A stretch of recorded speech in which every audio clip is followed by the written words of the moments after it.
있다. 수천 년이나 된 고층 빌딩도 있고 무섭고도 놀라운 무기에 관한 고대 문서들도 있으며 바닷속에 숨겨진 거대한 구조물의 흔적도 발견된다.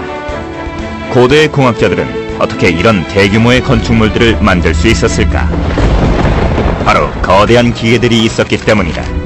우리의 조상들이 갖추었던 놀라운 기술력을 알게 되면 고대 문명에 관한 기존의 생각들은 전부 뒤집히게 될 것이다. 이것은 강력하고 복잡하며 놀라운 기술을 자랑하던 고대의 기계들에 대한 이야기다. 오늘날 우리는 수천 년 전 지구상에 수많은 거대 기계들이 존재했다는 사실을 전혀 모르고 있다. 수톤 무게의 대리석을 옮기던 거중기와 배를 바다 밑바닥으로 끌어내리는 데 사용되었던 수중 갈고리, 물의 힘으로 작동하던 기계식 톱까지, 이 놀라운 장치들은 웅장한 신전이나 하늘 끝까지 닿는 기념물들을 건축하는 데 사용되었다. 일부 기계들은 현대 건축 현장에서도 어색하지 않을 것이다. Somebody traveling to a construction site of antiquity would have recognized the same machines which are used in a building site in modern times. 이런 거대 기계들은 신기술의 실험장이던 전쟁터에서도 많이 발견된다. 단순한 개인용 무기들은 거대한 기계식 쇠뇌나 트레비쉐로 대체되었다. 고대의 대량 살상 무기인 셈이다. 현대의 공학자들은 옛 기계들의 놀라울 정도로 복잡한 구조를 분석하고 그 작동 원리를 알아내고자 노력한다. There are a lot of large structures in the ancient time, such as temples, amphitheaters, and all these sort of buildings. They all, of course, needed building works in a very sophisticated way. 카르타고의 사막 왕국에서부터 로마 제국까지 세계 고대 문명들은 저마다 장대한 건축물들을 올려 세웠다. 그렇다면 이런 엄청난 작업을 해낸 거대한 기계들의 진짜 모습은 어땠을까? 현대 과학이 고대 기술자들이 사용했을 기술의 진가를 밝혀낼 수 있을까? 가장 흔히 쓰였던 거대 기계 중 하나는 무거운 건축자재를 들어올려 쌓는 거대한 거중기였다. 고대의 기록들을 보면 최초의 거중기는 기원전 500년경 페르가몬의 에페소스에 기념물을 세울 때 쓰였다고 한다. 현재 터키 지역이다. 하지만 새로운 증거들에 의하면 최초의 거중기는 기존의 학설보다 훨씬 더 오래전에 만들어졌다고 한다. 한때 그리스의 심장부였던 코린토스에서 고고학자들은 놀라운 증거물들을 연이어 발굴해냈다. 최근 이루어진 연구와 탐사를 통해 아테네 고전 연구학교의 연구자들은 약 3000년 전에 만들어진 것으로 보이는 2개의 석회석관을 발굴했다. We knew we had a tomb here because I could see part of the edge of the cut of the grave, but the students working with me were a little bit unsure. And after a couple of days digging down within the grave, we came across this simply enormous cover slab, and we knew we had a grave of considerable importance. 이 석관을 본 고고학자들은 한 가지 단순한 이유 때문에 충격을 받았다. 바로 무게였다. The grave cutting is about 3 meters long and about 2 meters wide from east to west, and the sarcophagus is absolutely huge. 각각 3톤이 넘는 이 석관들을 손으로 옮겨 땅속에 넣는 것은 불가능한 일이었다. 고대 그리스인들은 이렇게 거대한 물건을 어떻게 이토록 정밀하게 작업할 수 있었을까? Probably the easiest way to do it would be to transport the stone on rollers and use oxen to haul it into place here. Then what they'd do is they'd roll the sarcophagus on the rollers over the top of the hole that they'd dug. And then they could turn ropes around the sarcophagus proper and make it steady by wrapping the ends of the ropes around something called Samson posts.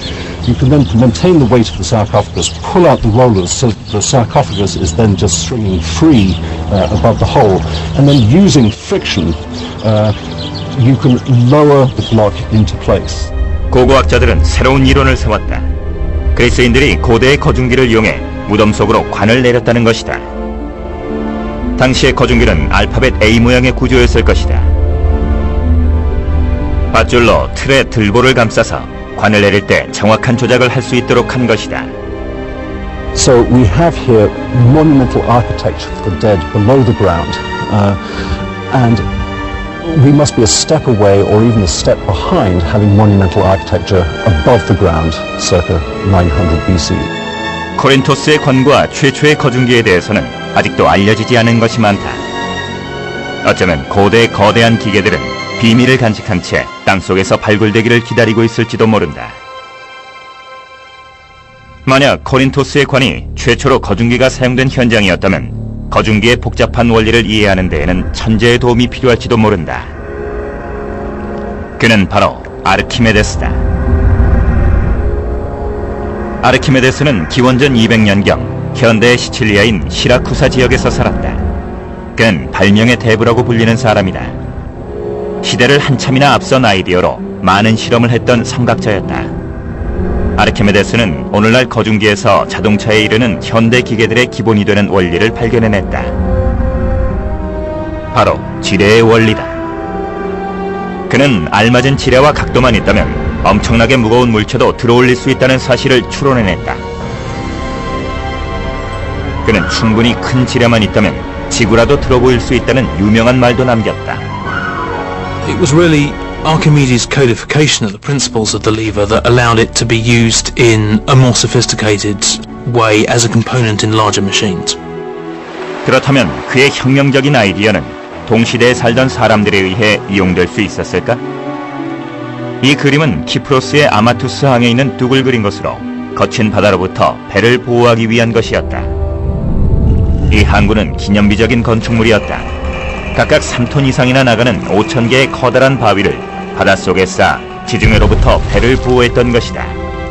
This probably would have been a compound machine using levers, multiplication pulleys, and probably some sort of winding device, and again enabling massive weights to be lifted. 한 구역의 건조가 끝나면 거중기가 다음 구역으로 이동하는 혁신적인 구조였다.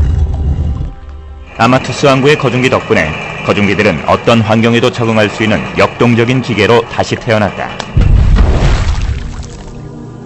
그리고 고대 세계에서 가장 큰 영향력을 지녔던 건물들을 만드는 데에는 또 다른 거대 기계들이 필요했던 것으로 보인다. 기원전 450년에서 330년 사이에 아크로폴리스에 건축된 세 개의 주요 신전들이 있다. 에레크테이온과 니케, 그리고 파르테논 신전이다. The Parthenon combines the unique ancient architecture and higher level of aesthetics that one could find. It has all these little secrets that make all the difference. 이 건물은 고대 그리스의 위대한 성취를 상징하는 작품이다. 아테네의 아크로폴리스 언덕에서 2500년간이나 버텨왔기 때문이다. 그리스 신전에서 드러나는 장인들의 솜씨는 사상 최고 수준을 자랑한다. 거대한 벽돌 하나하나를 손으로 깎고 복잡한 거중기를 통해 정확히 쌓아 올렸다. We know a lot about cranes thanks to direct information left by ancient builders and some representations, depictions, etc. on marble. It was powered by 10 men at most. The crane was 27 meters tall and it had the capacity to move parallel to the building and also to lean towards the building to lift the stone, then horizontally to move the stone and then slowly to lower the stone to the level of positioning. 이 거대 기계의 비밀은 바로 생산성이었다. 당시 거중기는 20톤에 가까운 무게를 들어올릴 수 있었다. 캡스턴 장치 덕분에 일꾼들의 효율은 20배나 상승했고 거중기에 달린 도르래 덕분에 또 3배가 증가했다. 캡스턴과 도르래의 조합을 이용하면 10명의 일꾼으로 600명의 인력과 맞먹을 수 있었다. 실로 엄청난 생산성의 향상이었다. 아테네의 거중기들은 15분에 한 번씩 벽돌을 들어올릴 수 있었다고 한다. 파르테논 신전 공사는 채 10년이 걸리지 않았다. 이는 기자 피라미드가 완공된 시간보다 10배나 빠른 것이다. 어떤 이들은 고대 그리스인들의 놀라운 건축 실력은 현대의 기술로도 따라잡지 못한다고 말한다. 그들의 절단과 연결 방식은 놀라울 정도로 정교하기 때문이다. Nobody knows exactly the secret of a worker. If somebody stopped this procedure, then you lose all the information. Today we are trying to understand how they did it. If you try to pass through the joint, it's impossible to put it inside. It means a perfect technique to match the two marble together. Today it's incredible. 고대에는 세계 각지에서 거중기가 쓰였다는 증거도 있다. 거중기는 서커스를 연상시키는 환상적인 장치로 쓰였다고도 한다. 고대 문서 기록에 따르면 죽은 자의 신탁이라는 장치가 신비주의 의식에 이용되었다고 한다. 놀랍게도 사람들은 환각음료를 마신 뒤 어두운 동굴로 안내되었다. 그 안에서 사제는 오늘날의 마술사처럼 거중기에 매달려 날아다녔다. 당시 사람들에게는 죽은 자의 유령이 날아다니는 것처럼 보였을 것이다. 고대 사람들이 그 정도로 뛰어난 기계를 만들 수 있었을까? 죽은 자의 신탁에 얽힌 비밀이 조만간 벗겨질 것 같지는 않다. 학자들은 고대 문명들이 왜, 그리고 어떻게 거중기를 사용했는지를 계속해서 연구하는 중이다. 하지만 이런 거중기의 활용을 절정까지 끌어올렸던 것은 로마인들이었다. 고대 지구상에서 가장 큰 제국을 세웠던 거대 기계들에 얽힌 비밀을 조금이라도 밝힐 수 있게 될 것인가. 고대 그리스인들은 아름다운 신전과 기념물을 세우기 위해 거대한 거중기를 발명했다. 하지만 이 기술을 대규모로 발전시킨 것은 고대의 대제국 로마인들이었다. 로마 제국은 서쪽으로는 영국, 동쪽으로는 요르단까지 4,800km나 뻗어 있었다. 로마인들은 수많은 종족들을 그들의 지배하에 두기 위해서 신속한 정복과 그를 잇는 건축 사업을 필요로 했다. 패전국에는 수세기에 걸쳐 정복자들을 위한 기념관을 지었다. 하지만 로마인들은 이런 대규모 공사에 이집트인들처럼 수백 년을 투자하지는 않았다. 그들은 진보적인 기술이 필요했고 결국 무거운 자재를 빠른 시간 안에 들어올릴 수 있는 거대한 거중기를 발명해냈다. 로마는 천재적인 실력을 갖춘 최고의 건축가를 호출했다. 그는 바로 비트루비우스였다. 그는 고대 거중기로 로마 제국의 거대한 구조물들을 세울 때 유용하게 쓸 몇 가지 디자인들을 고안해냈다. 그의 가장 큰 업적은 거중기의 멋진 성능을 몇 배나 올릴 수 있는 바퀴를 이용했다는 것이다. 바퀴는 안에 5명이 들어가서 걷는 식으로 작동되었다. 대리석을 옮기는 데에는 정교한 기술이 쓰였는데 바로 대리석 한가운데에는 특별히 제작한 구멍이 있어서 이 구멍에 금속 쇠기가 박혔던 것이다. 쇠기 3개가 전부 자리를 잡으면 고정핀이 들어가고 이것으로 대리석을 들어올린다. 대리석 조각 자체의 무게 덕분에 3개의 쇠기만으로도 무게를 지탱할 수 있다. 돌판 밑에 밧줄을 달지 않고 돌덩이를 들어올리는 천재적인 방법이다. 로마의 일부 구조물들도 이 같은 원리를 이용해 만들어졌다. 그중 가장 놀라운 것은 트라이아누스의 기둥이다. 트라이아누스의 기둥은 놀라운 기념물이다. 로마 위로 우뚝 솟은 이 기념물은 복잡한 구조를 갖춘 로마의 건물들에 둘러싸여 있었다. Trajan's the emperor who takes as his ruling name biggest of all, Trajan Optimus Maximus. And if you're going to be the biggest emperor, you have the biggest column monument. 이 거대한 구조물의 높이는 30m로 40톤이나 나가는 원통용 돌들을 섬세한 기술로 하나씩 쌓아 올려 만든 탑이다. Inside that column is a helical stair. Those little slits are windows. So they had to cut each block with the internal staircase and have them perfectly aligned. The stones stay together, they don't shift. And what that takes is calibrating the joins absolutely. 그렇다면 어떤 거중기를 사용해서 이런 엄청난 대공사를 진행했을까? 하테리의 부조라 불리는 로마인들의 장례 문화를 그린 이 부조에는 아주 중요한 정보가 새겨져 있다. 고대 로마에서 거중기가 어떻게 쓰였는지를 엿볼 수 있는 단서를 찾을 수 있다. 로마인들은 5명의 숙련된 일꾼들이 조작하는 오중 도르래 시스템을 이용했다. 이 부조를 통해 고대 로마인들이 당대의 그 어떤 문명보다도 뛰어난 거중기 기술을 갖추고 있었음을 알 수 있다. 트라이아누스의 기둥을 만들었던 로마의 기술자들은 당대 최고의 거중기를 이용했다. 로마가 이집트에서 오벨리스크를 가져올 때 이 강력한 거중기들은 거대한 돌판을 세우는 데 쓰이기도 했다. 아쉽게도 현재는 온전한 상태로 남은 고대의 거중기가 없다.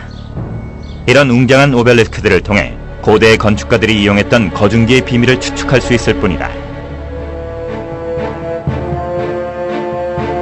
하지만 독일에서 진행 중인 프로젝트가 상황을 바꿔놓았다. 몇몇 현대 공학자들이 최초로 고대의 거중기를 재현한 것이다. 우리도 마침내 고대의 거대 거중기의 진면목을 다시 볼 수 있을 것인가. 이 거중기는 재현을 위해 20년 전에 만들어졌다.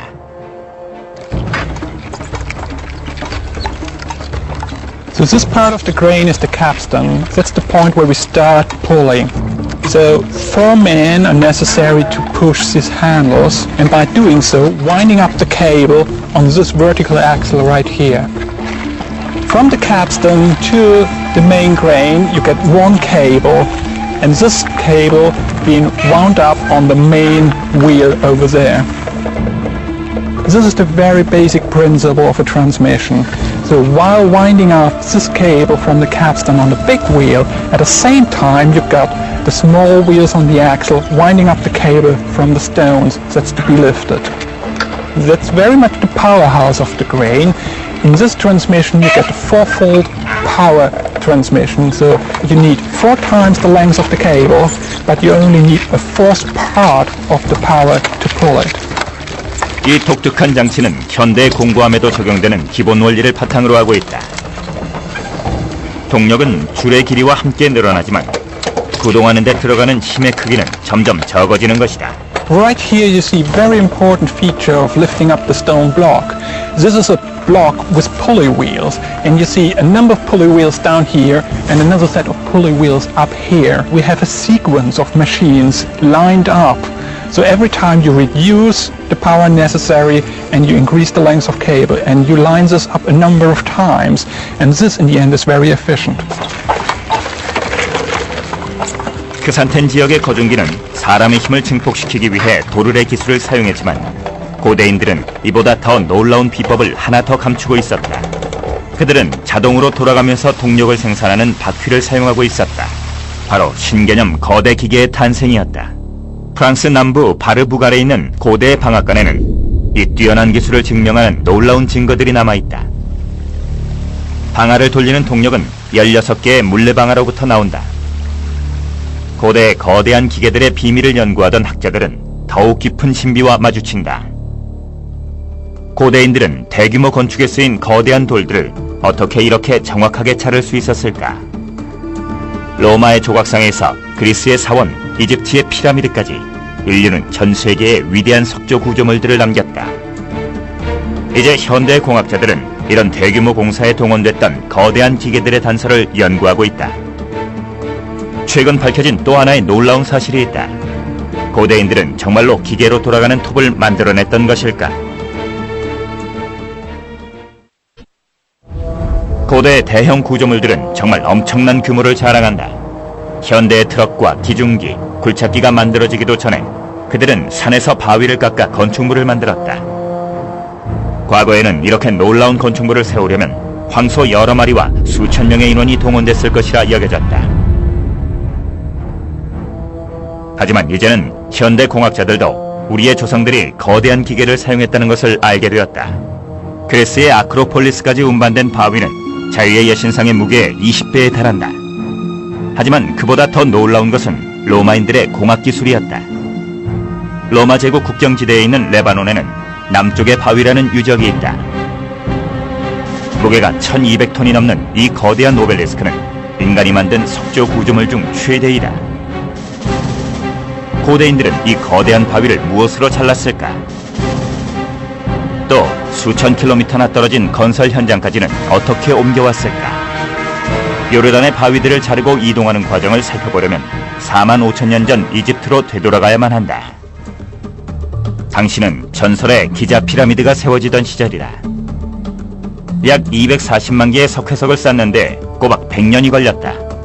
과연 고대 이집트인들은 어떤 기계를 사용했던 것일까? You see this large mound of brick and debris. It's the remains of a construction ramp that was used to haul the stones that were course by course to build this tower of this gateway. The construction of the tower was never finished, and when the temple was cleared in the 19th and early 20th century, this particular mound was left in place as an example of how this construction technique was carried out. 경사로는 건물 양쪽에 하나씩 만들었다. 양쪽에서 각각 다른 사람들이 동시에 건축을 시작할 수 있게 해주는 구조다. 이집트의 카르나크 사원에서는 고대 사원 건축가들이 사용하던 기술에 대해 더 많은 정보를 얻을 수 있다. Once they piled the stones up for whatever part of the temple they were doing, like this column here, they then would have to cut it to the shape they want it. So really what they're doing is they're piling up stones and then sculpting the temple.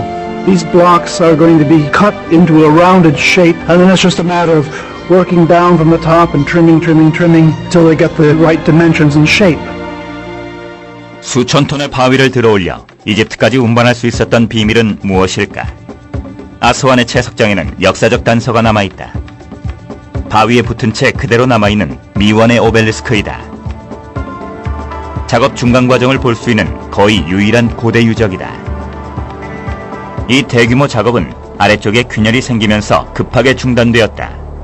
길이는 40m에 달하고 완성되었더라면 1000톤이나 나갔을 것이다.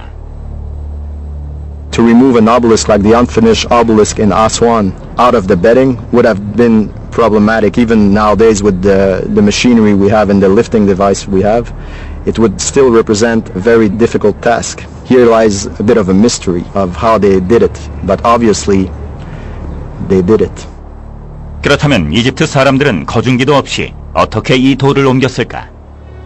One suggestion is that they would drag an obelisk up a man-made embankment and then lower it down into a funnel-shaped pit and remove the sand from the bottom, thus allowing the obelisk to slip down into a vertical position before you clear away those ramps.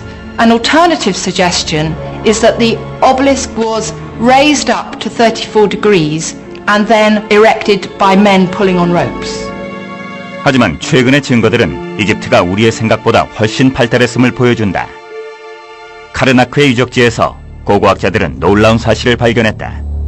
현장에서 눈에 띄는 거대한 바위들은 사람의 손이 아니라 기계로 잘려 있었기 때문이다. 이집트인들이 기계식 톱을 발명했던 것일까? Here in this basalt floor, you can clearly see here the mark left by the saw when they were cutting the block. 채석장에서 거대한 바위들을 잘라내는데 기계적인 힘이 가해졌음을 증명하는 증거들도 존재한다. 하나의 틀로 만들어진 기계가 채석장 한켠에 고정되어 있었으리라는 추측도 나온다. 안쪽에 톱날이 장착된 기계에 크고 묵직한 바위를 놓는 것이다. 놀랍게도 이 기계는 황소 여러 마리의 힘으로 작동되었다. 인간의 설계에 동물의 힘이 더해진 발명품이다. 오늘날 이집트의 채석장에서도 같은 풍경을 볼 수 있다. 여기에서는 수백만 톤의 석회석을 잘라내는데 기계톱을 사용하고 있다. 황소가 디젤 엔진으로 바뀌었을 뿐이다. 고대 이집트인들은 이 톱을 이용해 인류 역사상 가장 훌륭한 건축물들을 만들어냈다. 하지만 요르단 제라슈에는 고대인들이 그보다 더 발달한 절단 방법을 개발했다는 증거도 발견된다. 암만 근교에 있는 제러시에서는 대규모 유적지가 여러 곳 발굴되었다. 고고학자들은 무너져 내린 이곳의 유적지가 한때 대규모로 돌을 깎고 자르는 고대인들의 채석장이었다고 설명한다. 비잔틴 시대 건축가들이 선호하던 기법은 석회석에 대리석 합판을 대는 호화로운 방식이었다. 로마 사람들이 아름다운 건물을 지으면서 건축비를 아끼려고 쓰던 방법이 제국 전역으로 퍼진 것이다. 이 단순한 석회석판에는 매혹적인 고대의 비밀을 풀 열쇠가 숨어있다. 돌에 남아있는 저것은 거대 기계톱의 흔적일까? This is a drum. It's part of a column. In the Byzantine period, they brought this drum to this workshop to convert it to slabs. It is very perfect, which means it cannot be done by a hand, it is by a machine. 이곳에서 사용됐던 기계를 영상으로 재현해 보았다. 수백 리터의 물이 중앙나무 축에 연결된 물레방아를 돌려서 거대한 칼날을 움직일 수 있는 에너지를 발생시킨다. We know where the wheel was because of the location of the cranks. 이 기계의 원동력이었던 크랭크 축은 두 쌍의 사중 톱날에 연결되어 있었다. 대리석 기둥도 정확히 자를 수 있는 톱날이었다. It works by using abrasive materials like sand. 모래는 마찰을 일으켜 강철 톱날이 바위 속으로 더 깊이 들어가게 해주었다. 제라시에 설치되었던 다중 톱날을 갖춘 자동 절단기는 아주 중요한 발견이다. 수천 년 전 세계 도처에 이와 비슷한 기계가 존재했을 가능성을 보여주기 때문이다. 자동화된 거대 기계들은 현대의 전유물이 아니었다. 고대인들의 발명품이었던 것이다. 하지만 이번에도 이 기계의 활용을 극대화했던 것은 역시 로마인들이었다. 로마의 공학자 플리니가 2000년 전에 쓴 문서에는 고대 어디에서도 볼 수 없었던 독창적인 절단 기계가 언급되어 있다. 플리니가 묘사한 것은 인류 최초의 기계 물톱이었던 듯하다. 하지만 아직 물증은 나오지 않았다. 그가 말한 디자인이 실용화되었는지는 아무도 모른다. 인류 모형 제작자이자 고대 발명품들을 재현하는 전문가 리처드 윈들리의 설명이다. This is a small model I've made which represents one way that this machine could have been put together. The motive power is supplied by the water wheel. The water wheel will rotate and the axle of the wheel is connected to the main drive wheel of the band. It uses the system of abrasion using probably emery sand. The emery will be made into a slurry with water. 당시에는 일꾼이 움직이는 톱날 위에 앉아 진흙물을 조금씩 떨어뜨렸던 것으로 보인다. When the block has been sliced right the way through, the block shifted over and the next cut would then take place. 로마인들이 세운 거대한 석조 건물의 섬세한 조각의 비밀이 모래와 줄, 물로 동력을 만드는 플리니의 고대톱에 숨어있는 것일까? 고대인들은 바위도 가를 수 있는 기술을 연마하면서 전쟁터에서 사람의 몸까지 가를 수 있는 거대 기계를 만들게 되었던 것일까? 그들은 거대한 전쟁 기계들을 만들었다. 도시 하나를 없애버릴 수 있는 기계들과 해군 함대 전체를 가라앉힌 고대의 초강력 무기도 있다.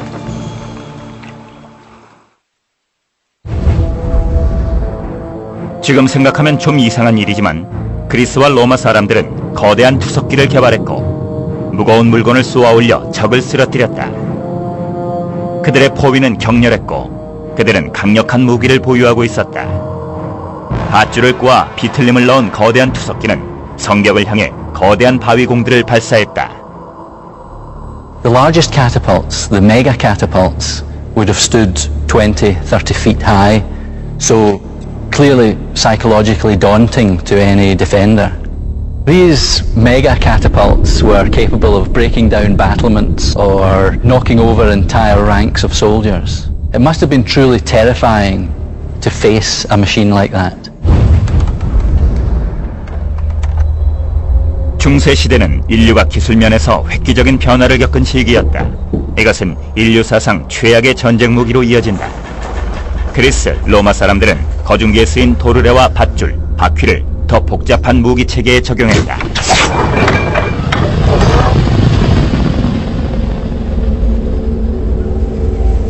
잉글랜드의 워윅성에서 몇 명의 역사학자들과 재현 전문가들이 이런 거대 전쟁 기계들의 복제품을 만들었다. Well, what we've got is a 14th century siege catapult. It's called a trebuchet. It's invented in the 3rd century by the Chinese, and then the technology spread through to the Middle East, where we collected it in around the 11th century when the Europeans went on crusades there. 이 놀라운 기계의 주 엔진은 사람이 걸어서 돌리는 거대한 바퀴다. As they're rotating the wheels, it's rotating our central axle, which is taking in the winch rope, which you can see is connected to the top of the arm there. Now the guys just purely using their leg muscles are winching up that 5.5-ton counterweight. 병사들은 햄스터가 쳇바퀴를 돌리듯 움직인다. 강인한 체력으로 무서운 살상 기계에 힘을 불어넣는 것이다. Right, as the arm's coming down now, I'm getting my trigger ready. Alright, slow and hold. And then we quite simply engage the large metal trigger into the ring. 이들은 투석기의 발사용 가로대가 풀려나도록 밧줄을 풀어내야 한다.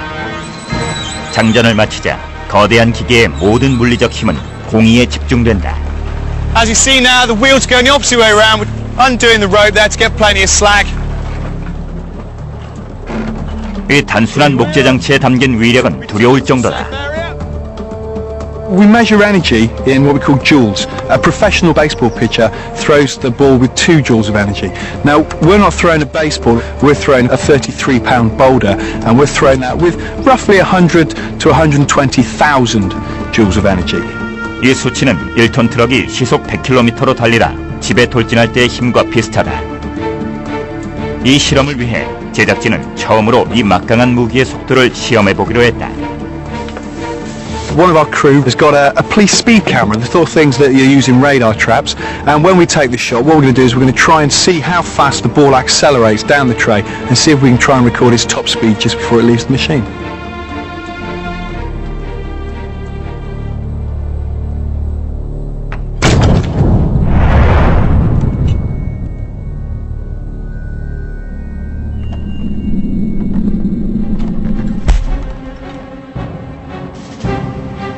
$132 miles an hour.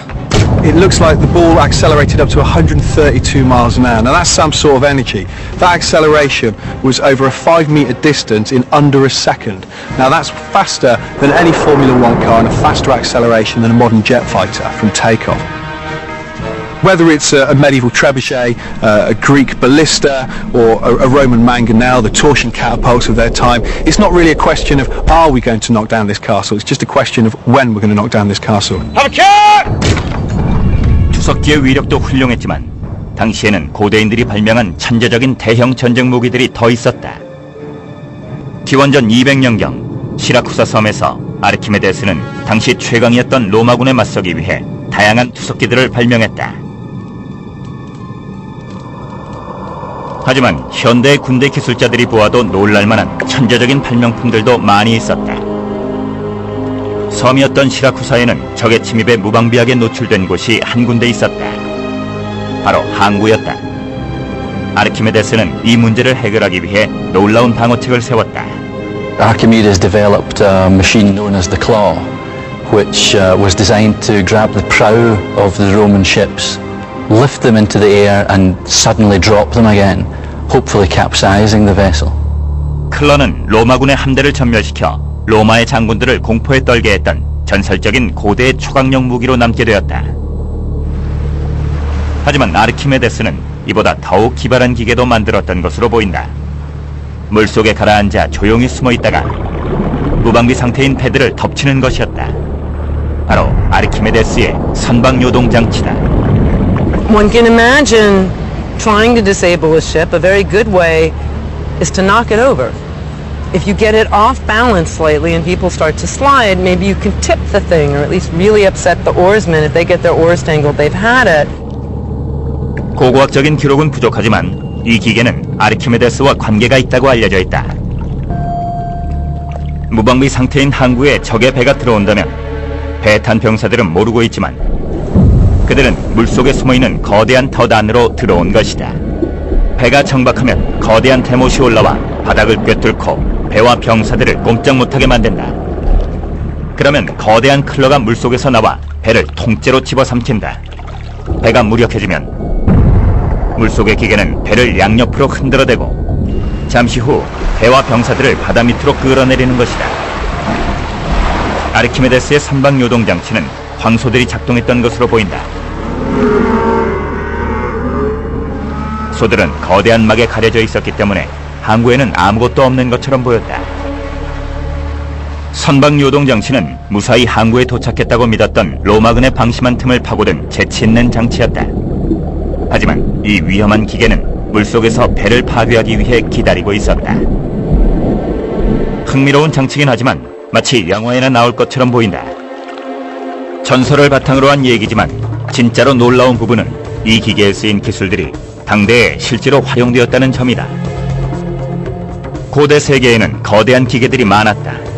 하지만 알렉산드리아의 이 기계만큼 흥미로운 것은 없을 듯하다. 고대 그리스 최고의 발명가들이 이 도시에서 연구를 했고 그들이 만들었다고 알려진 기계들은 우리가 상상해온 고대의 기계들에 비해 훨씬 복잡한 장치들이었다. 그중 가장 유명한 것이 바로 파로스 등대다. 다양한 기능을 갖춘 거대 기계로 배들을 항구까지 인도하기도 했지만 파괴하기도 했다. 고대 세계에서 가장 크고 복잡한 기계였다고 알려졌던 한 건축물이 있었다. 이 건물의 명성은 널리 퍼져나갔다. 오늘날에는 고대 세계의 7대 불가사의 중 하나로도 알려져 있다. 바로 알렉산드리아의 파로스 등대이다. Despite the numerous races which passed through, the Greeks, Romans, Byzantiums, the Arabs, from the time it was built, they all respected the lighthouse, and no one tried to destroy it. The Pharos Lighthouse was begun in the reign of Ptolemy I and completed in the reign of Ptolemy II. It was constructed on quite an enormous scale. 높이가 150m에서 180m 정도로 추정되는 이 등대는 1889년 에펠탑이 세워지기 전까지는 역사상 가장 높은 건물이었다고 전해진다. It was the biggest structure at the time, and it was not a coincidence that it was built in Egypt, where there was a long tradition in constructing enormous buildings such as the pyramids. 파로스 등대는 기원전 290년경 만들어졌다. 기본적인 기능은 알렉산드리아 항에 빛을 비춰주는 것이었다. 오늘날 등대가 있던 자리에는 군사기지가 들어섰다. 등대의 흔적은 남아있지 않지만 최근에 역사를 바꿔놓을지도 모를 고대 유물들이 발견되면서 알렉산드리아 항은 고고학자들의 많은 관심을 끌게 되었다. Most of the stones that make up the lighthouse were brought from the south of Egypt. We have found underwater a huge amount of granite. The majority of the lighthouse is built of pink granite from Aswan. 파로스 등대 그림자 아래에 흥미롭게도 분홍 화강암들이 가라앉아 있었던 것이다. 고고학자들은 이 돌판들이 파로스 등대의 일부분이라고 보고 있다. 하지만 알렉산드리아 항에서는 더 흥미로운 것들이 발견될지도 모른다. We are just over the site where the blocks are submerged, among which there are a number of pieces that come from the Pharos lighthouse, and some from the monuments that were part of the decor of the lighthouse, and in particular, the entrance. 파로스 등대 건축의 비밀을 밝혀줄 유물이 하나 더 있다. 이것은 엘러베스터 입구라 불리는 구조물이다. 파로스 등대의 입구도 이와 아주 비슷한 구조였을 것으로 추측된다. 파로스 등대는 알렉산드리아 앞바다를 1000년 이상 지켰을 것이다. 탄탄하게 만들어진 덕분에 등대는 오래 견딜 수 있었다. Pharos Lighthouse was built in 3 stories. The lower story was on a square section, the second was octagonal, and the third was circular, and then the light projecting devices were on the top. We're confronted with the Ptolemies producing something which is bigger and better than anybody else has. This building is propaganda in stone. 일부 사람들은 이 등대 바깥쪽에 별난 기계 장치가 달려 있었다고 주장하기도 한다. Around this second level were 8 bronze statues, which would follow the route of the sun. We do not know how this was possible, or in fact if it is true. 소리를 울려 시간을 알려주는 또 다른 기계 장치가 있었다고도 한다. 일부 저술가들은 이 등대가 거대한 망원경으로 쓰였다고 주장하기도 했다. I don't think that I would want to go along with the view that it's the first telescope in history. What you could do, of course, was climb up inside the thing and look out at the top, and that gave you a panoramic view of the delta area and indeed of the sea.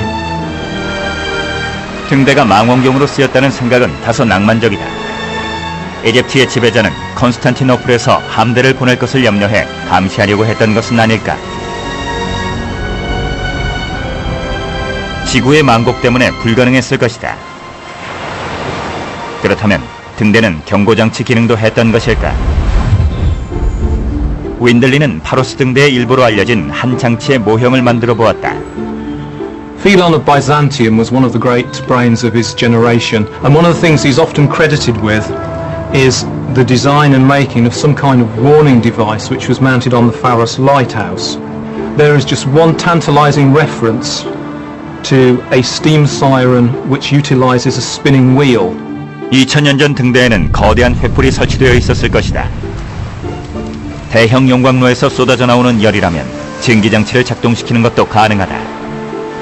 In this case we've got a small boiler.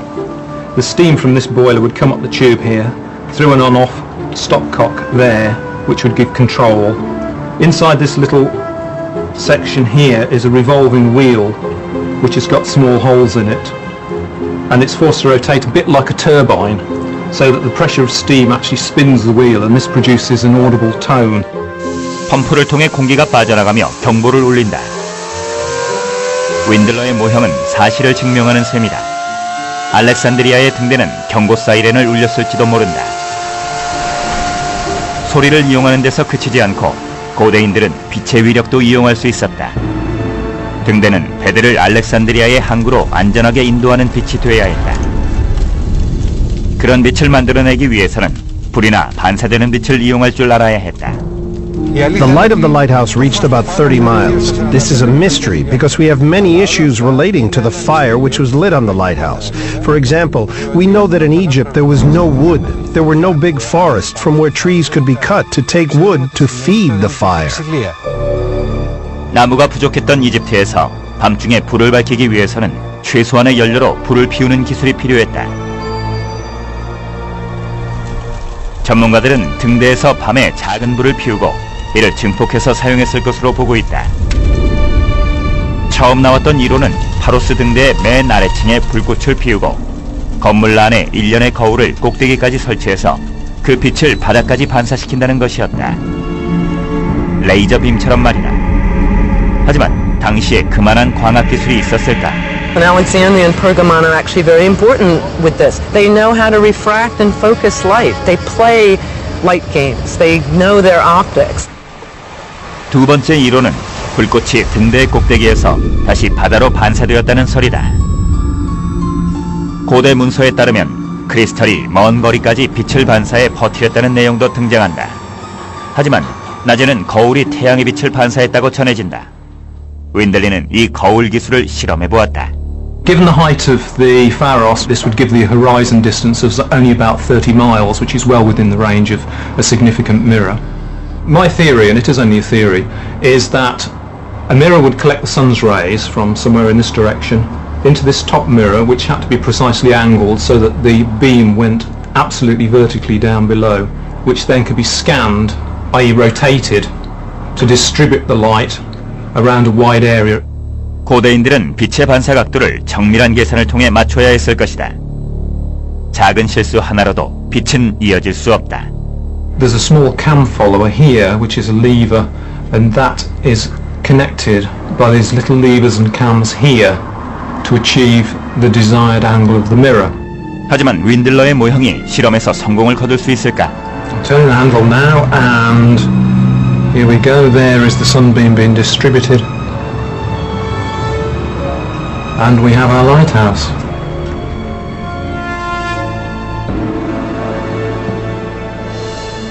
하지만 등대가 사실은 다용도 기능을 갖추고 있었다는 이상한 주장도 있다. 고대의 거대한 무기였다는 것이다. Somebody gets the idea you could actually use this for a military weapon. 이건 고대 당시의 낯선 얘기는 아니다.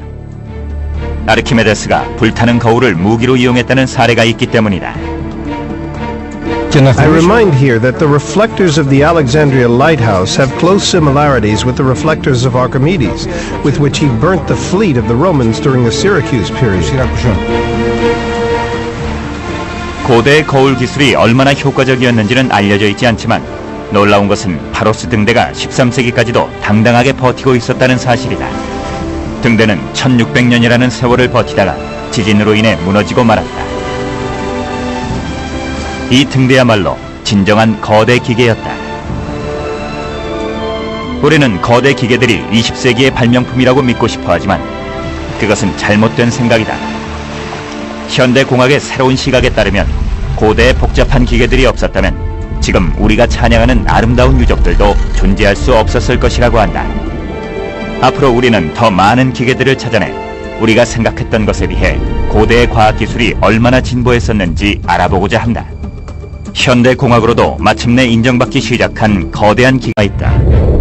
수천 년이나 된 고층 빌딩도 있고 무섭고도 놀라운 무기에 관한 고대 문서들도 있으며 바닷속에 숨겨진 거대한 구조물의 흔적도 발견된다.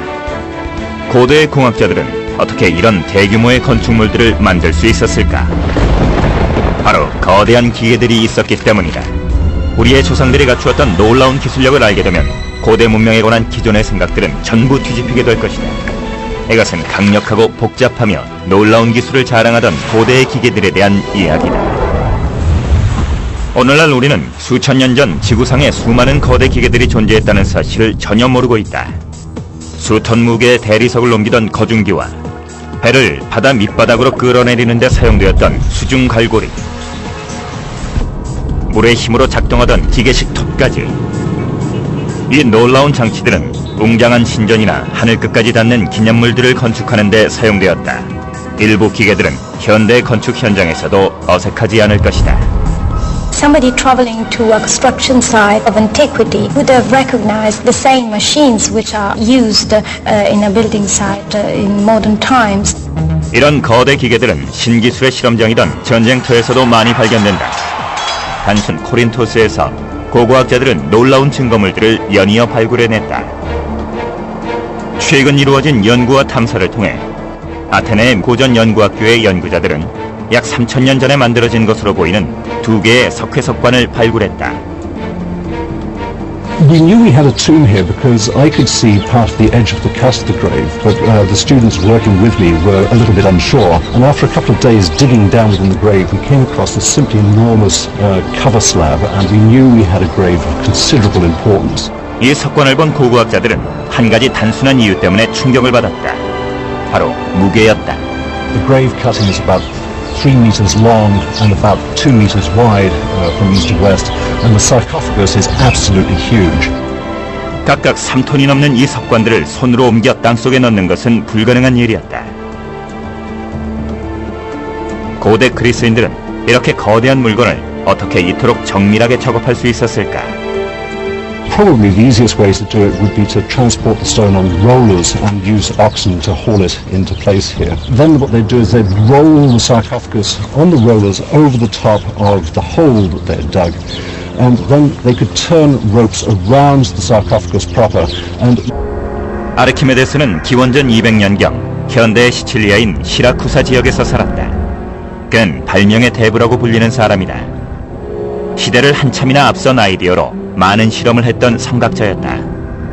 아르키메데스는 오늘날 거중기에서 자동차에 이르는 현대 기계들의 기본이 되는 원리를 발견해냈다.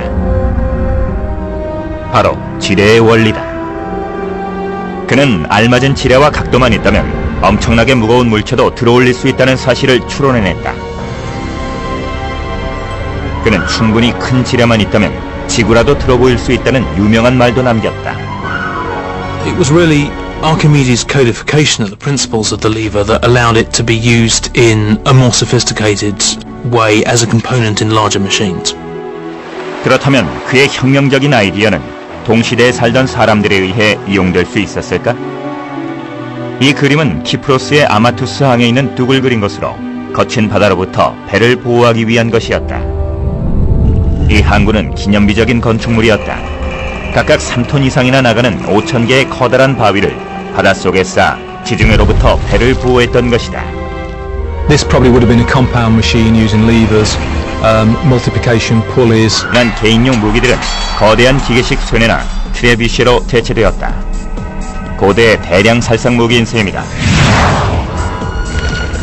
현대의 공학자들은 옛 기계들의 놀라울 정도로 복잡한 구조를 분석하고 그 작동 원리를 알아내고자 노력한다. There are a lot of large structures in the ancient time, such as temples, amphitheaters, and all these sort of buildings. They all, of course, needed building works in a very sophisticated way. 카르타고의 사막 왕국에서부터 로마 제국까지 세계 고대 문명들은 저마다 장대한 건축물들을 올려 세웠다. 그렇다면 이런 엄청난 작업을 해낸 거대한 기계들의 진짜 모습은 어땠을까? 현대 과학이 고대 기술자들이 사용했을 기술의 진가를 밝혀낼 수 있을까? 가장 흔히 쓰였던 거대 기계 중 하나는 무거운 건축 자재를 들어올려 쌓는 거대한 거중기였다. 고대의 기록들을 보면 최초의 거중기는 기원전 500년경 페르가몬의 에페소스에 기념물을 세울 때 쓰였다고 한다. 현재 터키 지역이다. 하지만 새로운 증거들에 의하면 최초의 거중기는 기존의 학설보다 훨씬 더 오래전에 만들어졌다고 한다. 한때 그리스의 심장부였던 make it steady by wrapping the ends of the ropes around something called Samson posts. You can then maintain the weight of the sarcophagus, pull out the rollers so that the sarcophagus is then just swinging free above the hole, and then using friction you can lower the block into place. 고고학자들은 새로운 이론을 세웠다. 그리스인들이 고대의 거중기를 이용해 무덤 속으로 관을 내렸다는 것이다. 당시의 거중기는 알파벳 A 모양의 구조였을 것이다. 밧줄로 틀에 들보를 감싸서 관을 내릴 때 정확한 조작을 할 수 있도록 한 것이다.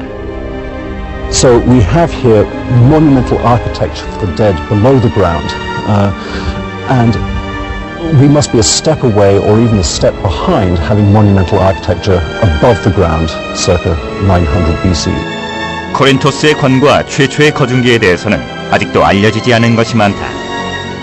어쩌면 고대의 거대한 기계들은 비밀을 간직한 채 땅속에서 발굴되기를 기다리고 있을지도 모른다. 만약 코린토스의 관이 최초로 거중기가 사용된 현장이었다면 거중기의 복잡한 원리를 이해하는 데에는 천재의 도움이 필요할지도 모른다.